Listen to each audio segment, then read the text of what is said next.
Gloire à Dieu. Bonjour à toutes et à tous, peut-être aussi ceux qui sont sur Internet. Je pensais à quelque chose. C'est que on se souhaite bonne année, meilleurs vœux, tout ce que vous voulez. Est-ce que c'est bien? Oui? Il y en a qui font oui, on le fait parce qu'il faut le faire. Ça encourage. Ben moi, je vais vous dire, c'est bien. Tout le monde le fait, donc c'est bien. Mais moi, je préférerais qu'on prie pour qu'on ait une bonne année. C'est pas la même chose. Parce que de vous souhaiter bonne année, si demain quelqu'un de votre famille elle meurt, vous allez dire merci pour la bonne année. Ça a servi à quoi? J'ai rencontré hier un homme qui disait j'arrête de faire ça parce que justement, ça c'est j'ai eu des problèmes familiaux. Je ne lui ai même pas souhaité bonne année. Hein. Quand on a des problèmes familiaux déjà en fin d'année, qu'est-ce que vous voulez que la bonne année elle serve à quelque chose? On lui souhaite, oui, on peut lui souhaiter. On lui souhaite. Oui, ben je crois que il nous faut prier pour qu'on ait une bonne année dans le Seigneur. Et moi, je veux prier pour chacun d'entre vous et chacun d'entre nous pour que nous ayons une année bénie dans le Seigneur. Et je crois que c'est là qu'on sera efficace. Si on prie les uns pour les autres, pour que nous soyons bénis dans le Seigneur. Et ça, mes frères et sœurs, vous voyez, ça, c'est un point de vue comme un autre. C'est mon point de vue. Après, vous avez le droit de dire, ah non, mais moi, je préfère juste souhaiter la bonne année. Bien, c'est très bien aussi. Ce matin, j'ai quelque chose sur le cœur. Et je crois que là aussi, nous devons faire attention à ce que nous pensons, ce que nous croyons savoir, parce que parfois, nous avons une vision des choses qui n'est pas vraie. Celui qui a la vraie vision des choses, c'est Dieu. Et je crois que parce que Dieu a la vraie vision des choses, il nous faut vraiment se référer à lui. Parce que bien souvent dans nos vies, nous sommes comme prisonniers de nos propres pensées, prisonniers de nos propres mentalités. Et parce que nous avons une certaine mentalité, nous sommes bloqués et nous avons du mal à nous dégager de cette mentalité. C'est notre éducation. Et le problème, c'est que même quand Dieu nous demande des choses, des fois, nous sommes bloqués par rapport à ce que Dieu nous demande. Et je crois qu'il nous faut réaliser que, comme Dieu le dit, mes pensées ne sont pas vos pensées et mes voix ne sont pas vos voix. Et je crois qu'il y a une chose importante ce matin que le Seigneur aimerait vous dire, mes frères et sœurs. Et j'aimerais commencer par un texte, s'il vous plaît, qui se trouve dans le livre de Josué.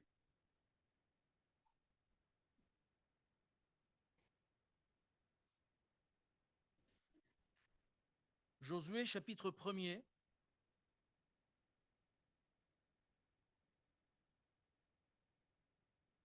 Et verset 1. Nous passons parfois par des difficultés et nous avons l'impression que tout est bloqué. Nous avons l'impression que tout est fermé. Mais ça, c'est parce que dans notre mentalité, nous savons que c'est difficile et parce que c'est difficile et qu'on n'arrive pas à s'en sortir et on reste bloqué sur cette pensée. Et Dieu a une autre pensée. Et certaines fois, Dieu veut se servir de nous, Dieu veut nous utiliser. Et c'est ce que Dieu a fait avec Josué. Verset 1, s'il vous plaît, il est écrit, après la mort de Moïse, vous m'entendez toujours? Oui, c'est bon? Parce que je n'ose pas avec ce micro là. Après la mort de Moïse, serviteur de l'Éternel, l'Éternel dit à Josué, fils de Nun, serviteur de Moïse, Moïse, mon serviteur, est mort. Maintenant, lève-toi, passe ce Jourdain, toi et tout ce peuple, pour entrer dans le pays que je donne aux enfants d'Israël. Tout lieu que foulera la plante de votre pied, je vous le donne comme l'a dit Moïse, comme je l'ai dit à Moïse. Vous aurez pour territoire depuis le désert et le Liban jusqu'au grand fleuve, le fleuve de l'Euphrate, tout le pays des Étiens et jusqu'à la grande mer vers le soleil couchant. Nul ne tiendra devant toi tant que tu vivras. Je serai avec toi comme j'étais avec Moïse. Je ne te délaisserai point, je ne t'abandonnerai point. Fortifie-toi et prends courage, car c'est toi qui mettras ce peuple en possession du pays que j'ai juré à leur père de leur donner. Fortifie-toi seulement et aie bon courage, et en agissant fidèlement selon toute la loi que Moïse, mon serviteur, t'a prescrite. Ne t'en détourne ni à droite ni à gauche, afin de réussir dans tout ce que tu entreprendras. Que ce livre de la loi ne s'éloigne point de ta bouche. Médite-le jour et nuit pour agir fidèlement selon tout ce qui est écrit.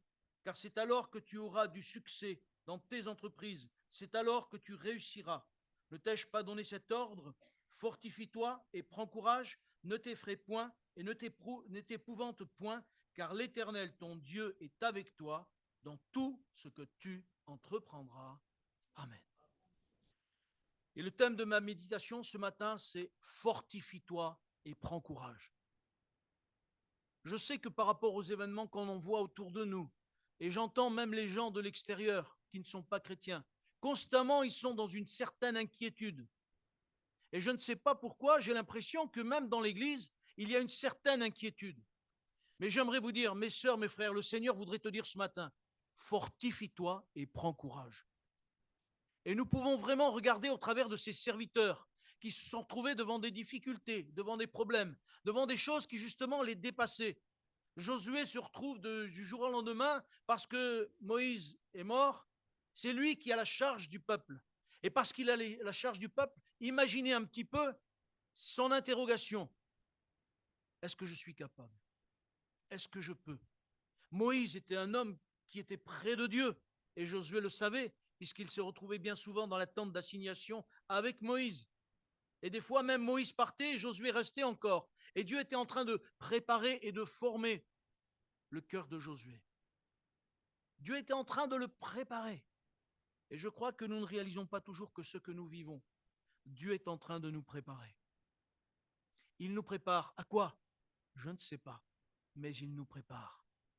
Encore faut-il dans nos cœurs être conscients que Dieu nous dit fortifie-toi et prends courage. Est-ce que ce matin, tu es prêt à entendre ce que Dieu veut te dire?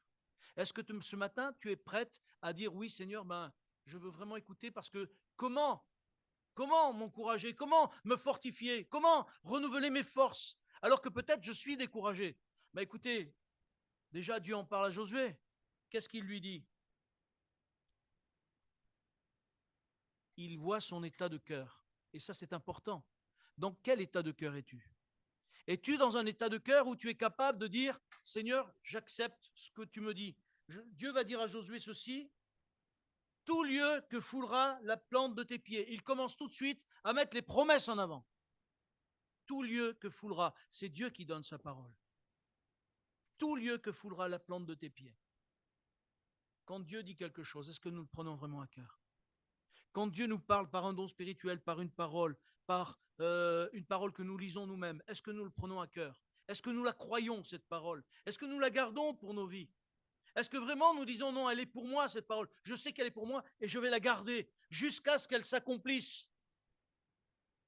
Parce qu'Abraham, il a attendu un certain temps et sa femme autant. Au point que lorsque Dieu leur a parlé, qu'est-ce qu'elle a fait, Sarah? Eh oui, elle n'a pas rigolé, mais elle a ri. Parce que rigoler, c'est plié en deux, là. C'est pas ça. Pas... Non, mais elle a ri. Elle a souri. En disant, attends, t'as vu l'âge que j'ai? C'est vrai qu'au milieu de nous, s'il y en a beaucoup qui étaient comme Sarah, hein, ça amènerait beaucoup de monde, hein, à la fois. Mais Dieu est fidèle dans ses promesses. Et quand il dit quelque chose, il veut l'accomplir. Est-ce que nous croyons qu'il va vouloir l'accomplir? Est-ce que nous croyons qu'il veut le faire? Parce que non seulement Dieu a donné ça à Josué, mais il va dire encore une chose forte. Au verset 5, nul ne tiendra devant toi. Waouh!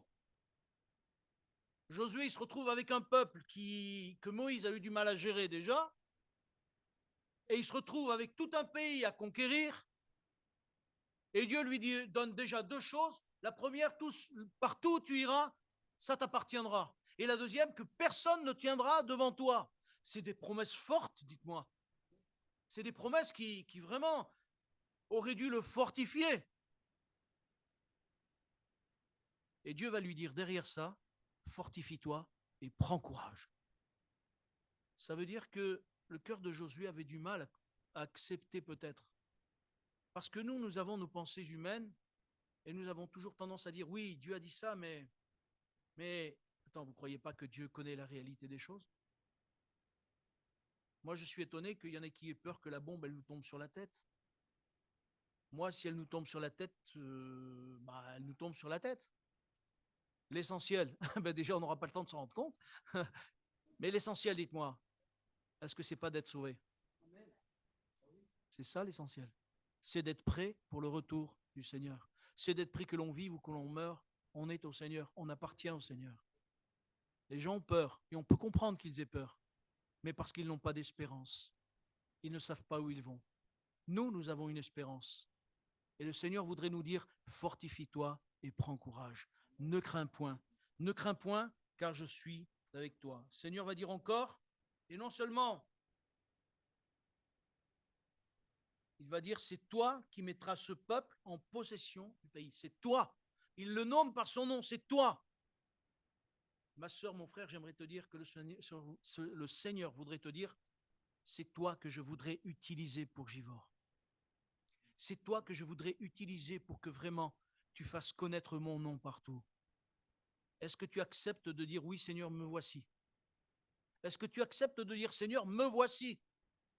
Parce que quand Dieu donne un ordre comme ça, il nous faut nous rendre disponibles, à condition que nous puissions dire, oui Seigneur. J'ai des fois entendu des gens dire, oui, mais moi, je ne sais pas faire, moi, je ne sais pas ceci, je ne sais pas cela.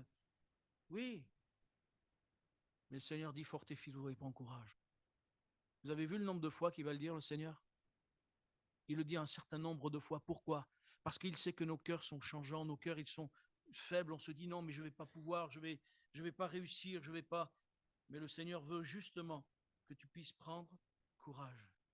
Le Seigneur voudrait te dire, ne te désespère pas de ce que tu vis en difficulté, parce que je suis avec toi. Je suis avec toi. Dieu donne une solution à Moïse. Dieu donne une solution à Josué. Il lui dit quoi? Que ce livre de la loi ne s'éloigne pas de ta bouche. Vous savez, je vous le répète souvent, ça. Et je me rends compte une chose, c'est que toute la parole de Dieu, souvent, dans la Bible, il est écrit où Dieu nous parle de revenir à la parole, de revenir à ses pieds, de revenir à l'écoute de ce que Dieu dit, de revenir à ses commandements. Vous savez que le plus grand livre de la Bible, le plus grand chapitre de la Bible parle de quoi, dites-moi? De la parole de Dieu, c'est le psaume 119. Il a 150 versets. C'est pas pour rien qu'il a 150 versets. C'est parce que Dieu voudrait que vraiment on puisse s'attacher à cette parole et qu'on puisse grandir, qu'on puisse aller de l'avant. C'est le désir de Dieu. Josué, il a fallu qu'il se reprenne sur lui-même. Quand la Bible dit fortifie-toi et prends courage, qu'est-ce que ça veut dire? Est-ce qu'on peut se fortifier nous-mêmes? Est-ce qu'on peut faire quelque chose de nous-mêmes? Oui ou non? Vous pouvez faire quelque chose de vous-même? Et pourtant, oui. Oh non, mais on ne peut rien faire, nous. Ben si. Parce que qui c'est qui va dire au Seigneur, me voici? C'est bien toi, ma soeur, mon frère. C'est qui va dire au Seigneur, oui, Seigneur, je veux? C'est bien toi, ma soeur, mon frère. C'est bien chacun d'entre nous en particulier qui va me dire, Seigneur, je veux être disponible entre tes mains. Le salut, c'est une question personnelle. Vous êtes d'accord avec ça? C'est une question qui est personnelle. Mais la réponse à Dieu, elle est aussi personnelle dans tous les domaines. Dans le service, pareillement. Quand Dieu dit fortifie-toi et prends courage, il vient nous dire fais-moi confiance. Et ça dépend de qui? De moi, si je veux faire confiance. Lorsque cet homme est venu vers Jésus en disant tes disciples, ils n'ont pas pu délivrer mon fils. Ils ont prié pour lui, mais rien n'est arrivé. Et Jésus va dire mais jusqu'à quand je serai avec vous? Et cet homme va dire si tu peux quelque chose. Jésus va dire mais tout est possible à celui qui croit. Et cet homme a eu cette réponse que j'aime beaucoup et à laquelle souvent je m'associe. Seigneur, je crois, viens au secours de mon incrédulité. Quand Dieu nous donne une parole, est-ce que nous la croyons, cette parole? Est-ce que nous sommes capables de la mettre en pratique? Est-ce que nous sommes capables de dire, Seigneur, je veux marcher pour toi, je veux faire pour toi, je veux me rendre disponible pour toi? Souvent, ce qui arrête l'œuvre de Dieu, c'est parce que Dieu voudrait et Dieu appelle des hommes et ils ne veulent pas répondre ou ils reculent dans la réponse. Je suis des fois effrayé de voir le nombre de chrétiens qui petit à petit reculent. Je me dis, Seigneur, je comprends mieux pourquoi. Dans ta parole, il est écrit, trouverai-je de la foi lorsque je reviendrai sur la terre. Quand Jésus dit, fortifie-toi et prends courage, j'aimerais te dire, ma sœur, mon frère, fortifie-toi et prends courage. Redresse-toi, relève la tête. On l'a entendu tout à l'heure. Relève la tête. Le Seigneur revient bientôt. Il faut que tu sois prête, il faut que tu sois prêt. Il faut que réellement nous soyons de ceux qui disons, oui Seigneur, je veux me relever, je veux me fortifier. Si tu te relèves et tu te fortifies toi-même, alors tu verras que le Seigneur va tout faire pour te relever, parce qu'il nous a donné son esprit. J'aimerais lire un deuxième texte, s'il vous plaît, qui se trouve dans 1 Roi. On se retrouve avec le même problème un petit peu, au chapitre 19.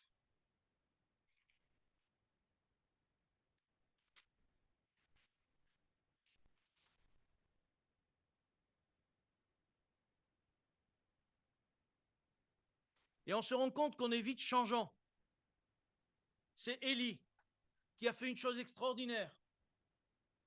On ne va pas tout lire parce que le texte serait trop long, mais au moment où on va lire le texte, Élie, juste avant, il a demandé à Dieu de faire un miracle, il a demandé à Dieu de faire descendre le feu du ciel, et Dieu l'a fait. Il avait fait ce que Dieu lui avait demandé, il avait installé l'autel, il avait remonté l'autel, les prophètes de Baal faisaient leur truc de leur côté, leur sauce, et puis ça n'a pas marché.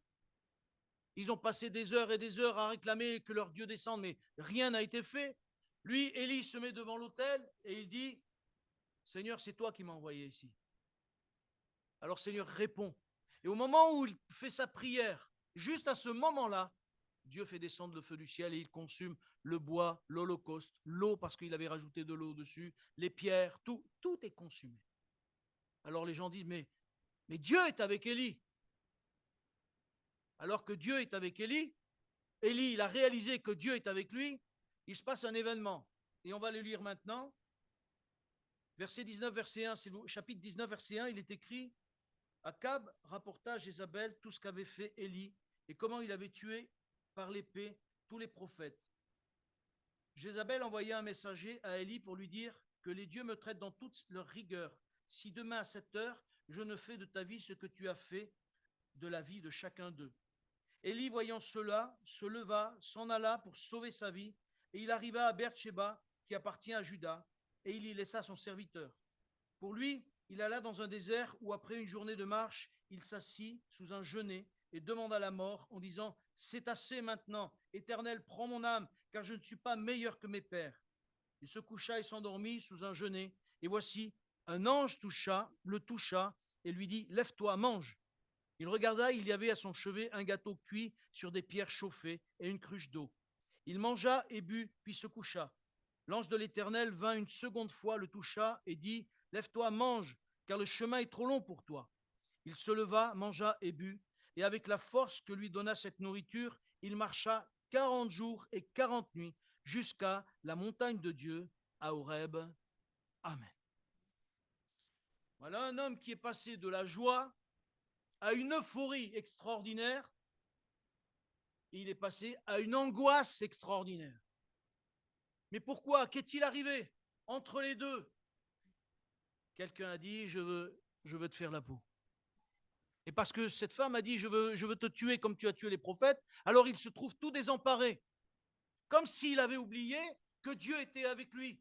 Comme s'il avait oublié les miracles qu'il avait déjà vécus là, à ce moment-là. Mes frères et sœurs, n'oublions pas ce que Dieu a déjà fait pour nous. Et je crois que c'est une première leçon à réaliser. Si nous voulons nous fortifier dans notre cœur, il y a une chose que nous ne devons pas oublier. Qu'est-ce que Jésus a fait pour nous? Il est mort à la croix pour nous. Pourquoi? Parce qu'il nous aimait. Il est mort à la croix pour nous, pour que nous soyons ressuscités. Il est mort à la croix pour nous, pour que notre nom soit inscrit dans le livre de vie. Est-ce que ça, c'est pas le moyen que nous avons de nous fortifier, de nous renouveler, de dire non, je ne veux pas me laisser faire. Mais comme le Seigneur dit, fortifie-toi et prends courage, moi je veux me fortifier et prendre courage. Je ne veux pas oublier que Dieu a fait ce miracle. Quels que soient les événements de ma vie, quelles que soient les difficultés de ma vie, quelles que soient même les choses qui pourraient me tirer en arrière. Vous savez, je ne vous apprends rien. Le diable essaye toujours de nous tirer en arrière pour nous éloigner de Dieu, pour nous faire lâcher la main de Dieu.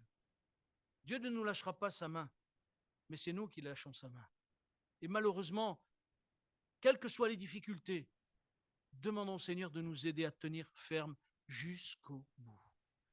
Et si nous demandons au Seigneur de nous tenir ferme jusqu'au bout, il le fera. Parce que c'est là son désir.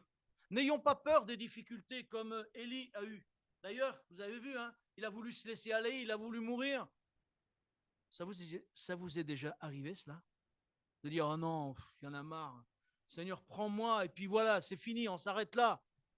Mais non, le Seigneur veut se servir de toi encore, ma sœur. Le Seigneur veut se servir de toi encore, mon frère. Et aujourd'hui, plus que jamais. Vous savez pourquoi? Parce que les gens sont dans des angoisses extraordinaires. Elles dépassent notre compréhension. Les gens vivent des moments difficiles de tous les côtés. De tous les côtés, ça devient dur pour tout le monde, dans le travail, dans les familles. Je ne sais pas si vous entendez autour de vous, mais j'entendais encore dernièrement des familles qui se déchirent. Mais comment c'est possible?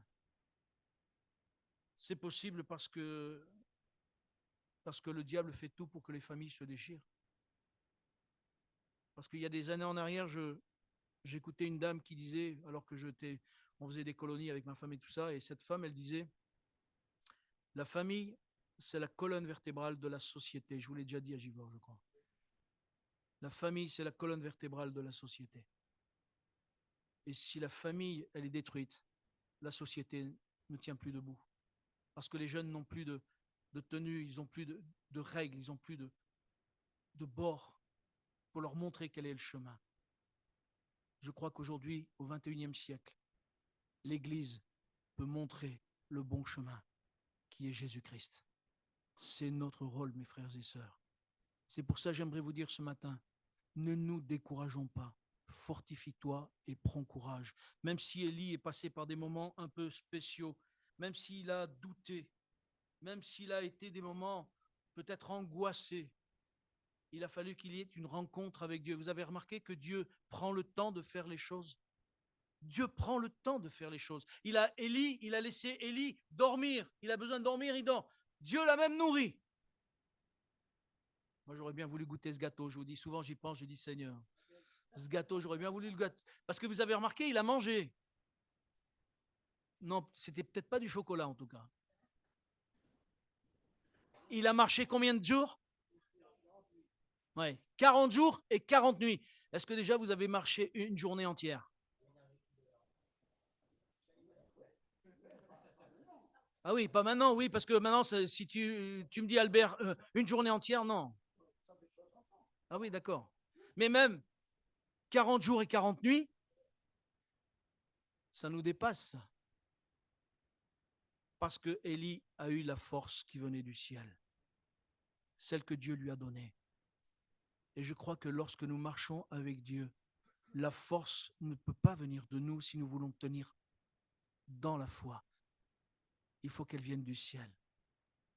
Mais pour qu'elle vienne du ciel, il faut que nous puissions vraiment nous tenir devant sa parole. C'est ce que Dieu va dire à Josué, nous avons lu tout à l'heure. Sois fidèle selon tout ce qui est écrit. Alors tu réussiras dans toutes tes entreprises. Nous voulons réussir dans nos entreprises. Restons fidèles à Dieu, restons fidèles à sa parole. Et Dieu nous conduira dans la vérité. Et Dieu nous conduira de partout. J'aimerais lire un texte avec vous, s'il vous plaît. Se trouve dans Philippiens, au chapitre 4.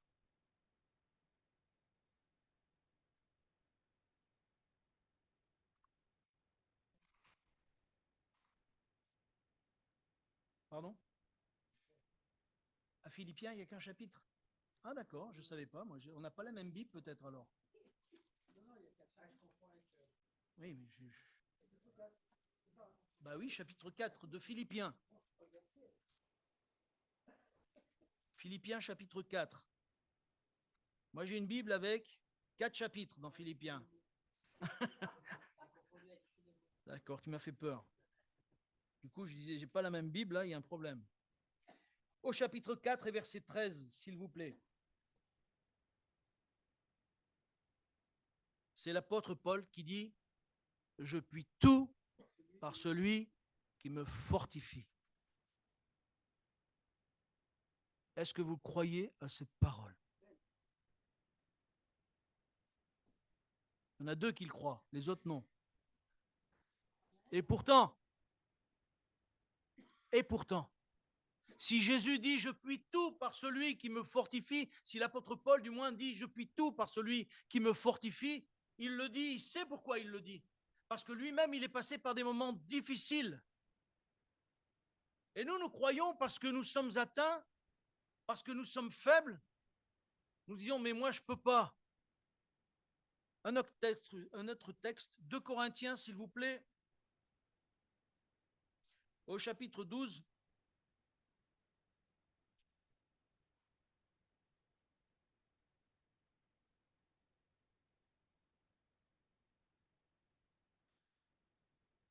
Et au verset 8.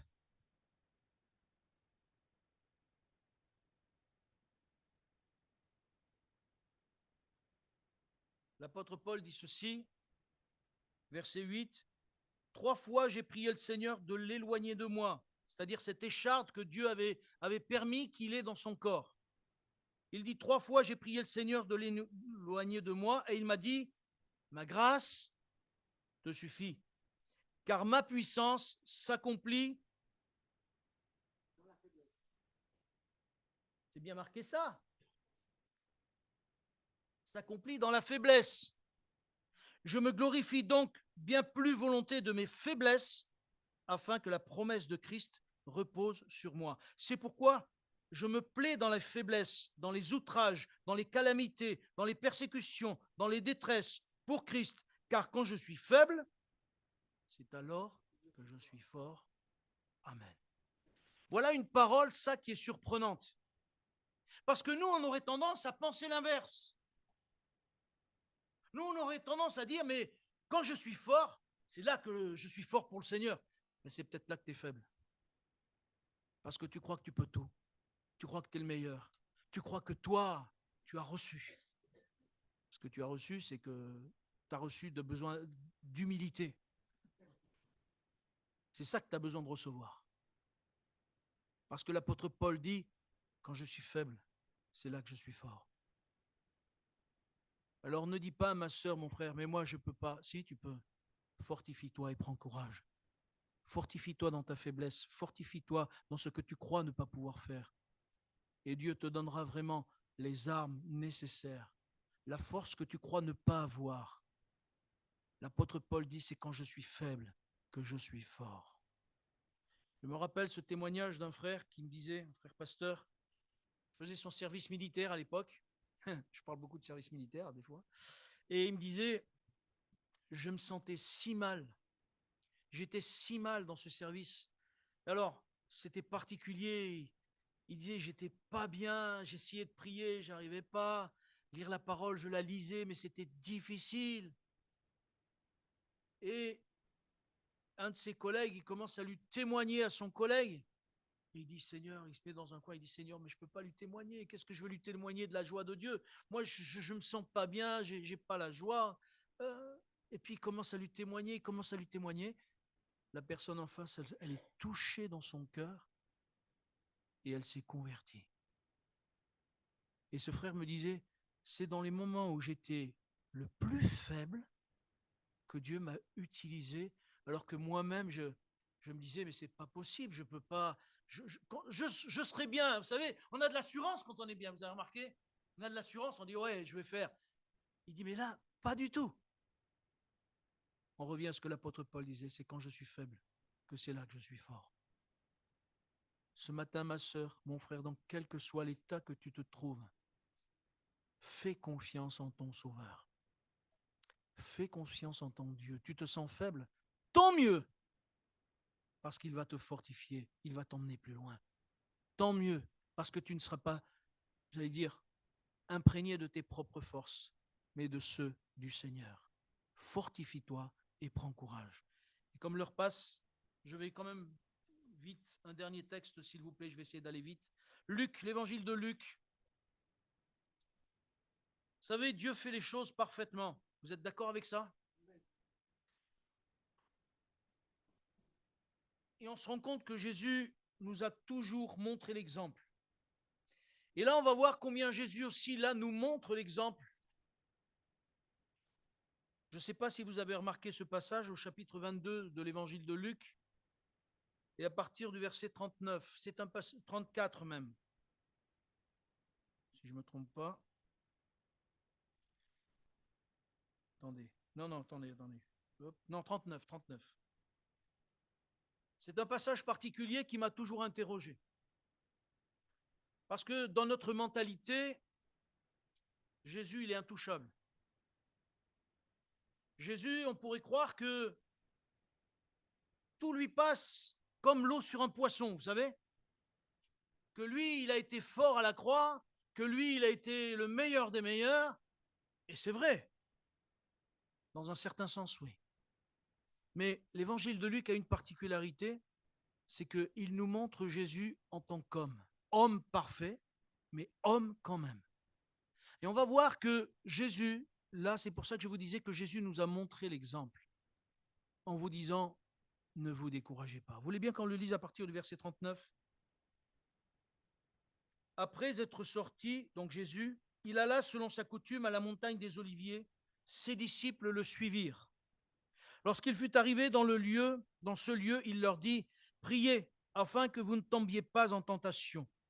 Puis il s'éloigna d'eux à la distance d'environ un jet de pierre, et s'étant mis à genoux, il pria, disons, Père, si tu voulais éloigner de moi cette coupe, toutefois que ma volonté ne se fasse pas, mais la tienne. Alors, un ange lui apparut du ciel pour le fortifier. Étant en agonie, il priait plus instamment, et sa sueur devint comme un grumeau de sang qui tombait à terre. Après avoir prié, il se leva et vint vers les disciples qu'il trouva endormis de tristesse. Et il leur dit, pourquoi dormez-vous? Levez-vous et priez, afin que vous ne tombiez pas en tentation. Amen. Le surprenant de ce texte, et moi je veux éviter aucun texte de la parole de Dieu, même si je ne les comprends pas toujours, mais on ne peut pas comprendre la parole de Dieu comme parfaitement. Nous ne sommes que des hommes et restons ce que nous sommes, avec notre faiblesse. Mais là, on se rend compte qu'un ange a été obligé de venir fortifier Jésus. Parce que Jésus savait ce qu'il allait subir. Jésus savait ce qu'il allait supporter ou devoir supporter. Non seulement il allait supporter les souffrances du corps, qui étaient déjà énormes pour nous, même si on devait les subir, les fouets, les crachats, peut-être les coups, les gifles qu'il a reçus, les clous dans les mains et dans les pieds. Mais ça, c'est physique. Mais par-dessus le marché, il a eu toute la misère de ce monde, tous les péchés de ce monde qui sont venus sur son cœur. C'était lui qui l'a subi à notre place. Je ne sais pas si vous réalisez toutes les angoisses qu'il a dû subir, parce que des fois, nous sommes angoissés. Toutes les peurs qu'il a dû subir à ce moment-là de la croix. Nous ne réalisons pas quand même tout ce que Jésus a subi à la croix. Si nous réalisions ce qu'il a subi à la croix, si nous avions une petite pensée de tout ce qu'il a subi à la croix, peut-être nos réactions seraient-elles différentes. Et notre cœur serait-il beaucoup plus entier à lui. Il a subi des choses terribles. Et parce il le savait déjà ce qu'il devait subir, un ange est venu le fortifier. À combien plus forte raison nous avons besoin d'être fortifiés par le Seigneur. Mais nous, ce n'est pas un ange qui vient nous fortifier. C'est qui? C'est le Saint-Esprit. C'est le Saint-Esprit qui vient nous fortifier. D'ailleurs, il est appelé comment, le Saint-Esprit? Le Consolateur. Qui c'est qui nous conduit dans la vérité? Le Saint-Esprit. Le Saint-Esprit vous conduira dans toute la vérité. Qui c'est qui va nous faire grandir? Qui c'est qui va nous faire progresser? Le Saint-Esprit. C'est pour ça que Dieu nous l'a donné. Mes sœurs, mes frères, je crois que nous devons réaliser que le Saint-Esprit, c'est celui qui veut nous fortifier ce matin, celui qui veut nous faire du bien, celui qui veut renouveler nos forces. Je ne sais pas dans quel état tu es, je ne sais pas peut-être si tu es découragé ou pas. Mais dans mon cœur, voilà ce que j'ai reçu. Je me posais la question, quoi vous prêchez? Et voilà ce qui est venu sur mon cœur. Fortifie-toi et prends courage. Fortifie-toi auprès du Seigneur. Certains vont dire, oui, mais moi, je n'ai pas de force. Vous savez ce que Dieu a dit à Gédéon? Va avec la force que tu as. Si tu vas avec la force que tu as pendant la marche, le Seigneur te renouvellera. Parce qu'il est écrit que celui qui arrose sera lui-même arrosé. Dieu est fidèle pour garder nos vies, pour garder nos cœurs. Ne veux-tu pas que le Seigneur ce matin te fortifie? Ne veux-tu pas que le Seigneur te relève? Ne veux-tu pas que le Seigneur te dise, prends courage, dans ta faiblesse, je suis avec toi. Dans ce que tu crois être une faiblesse, c'est une force, parce que le Seigneur est avec toi. On peut prier, s'il vous plaît? Béni sois-tu, Jésus. Béni sois-tu. Peut-être ce matin, quelqu'un au milieu de nous est découragé, comme je le pense. Et si tu voudrais que le Seigneur vraiment te visite, te fasse du bien, je te demanderai de te mettre debout à ta place. On a tous les yeux fermés. Et si quelqu'un veut que le Seigneur le renouvelle, on va prier pour lui, pour elle. Mets-toi debout à ta place et que le Seigneur te bénisse maintenant. Mais je te demanderai une chose. Tu te mets debout, tu as besoin d'être fortifié par le Seigneur. Seulement fais ce que le Seigneur a demandé à Josué. Fais que le livre de la loi ne s'éloigne pas de ta bouche, de ton cœur. Médite-le jour et nuit. Aie confiance en Dieu. Ne laisse pas ton cœur t'emporter. Fortifie, renouvelle tes pensées. Parce que les pensées de Dieu ne sont pas les tiennes. Dieu te voit comme sa fille, comme son fils. Dieu te voit comme un vaillant héros, comme il a dit à Gédéon. Alors le Seigneur te dit, ce matin, je veux te fortifier. Ce matin, je veux renouveler tes forces. Ce matin, je veux que tu sois forte et que tu sois fort en moi, te dit le Seigneur. Seigneur, merci. Tu vois toutes ces personnes qui sont levées maintenant. Tu sais qu'elles ont besoin de toi, besoin d'être renouvelées dans leur corps, dans leur âme, dans leur esprit, parce que c'est ce que le diable essaye de nous atteindre. Mais toi, Seigneur, tu les fortifies. Tu ne permets pas, Seigneur, qu'ils se sentent découragés. Tu ne permets pas, Seigneur, que malgré leur découragement, ils n'aient pas les yeux fixés sur toi. Toi qui es le rémunérateur de la foi, tu les renouvelles dans la foi. Père, je te le demande dans le nom de Jésus. Et je te dis merci parce que tu le fais maintenant. Je le crois, tu l'as promis que là où l'évangile serait prêché, il y aurait des prodiges et des miracles. Et ce soir, ce matin, je crois aux miracles dans les cœurs, aux miracles dans les vies. Je crois que tu agis afin que chacun d'elles, chacun d'eux, Seigneur, soit renouvelé par ton esprit. Merci parce que tu le fais. À toi toute la gloire, Jésus. Amen. Gloire à Dieu. Jésus a dit, croyez que vous l'avez reçu et vous le verrez s'accomplir. Gardez ceci dans vos cœurs. Amen. Voilà, ces moments se terminent. Je vous dis à cet après-midi, peut-être, que le Seigneur vous bénisse.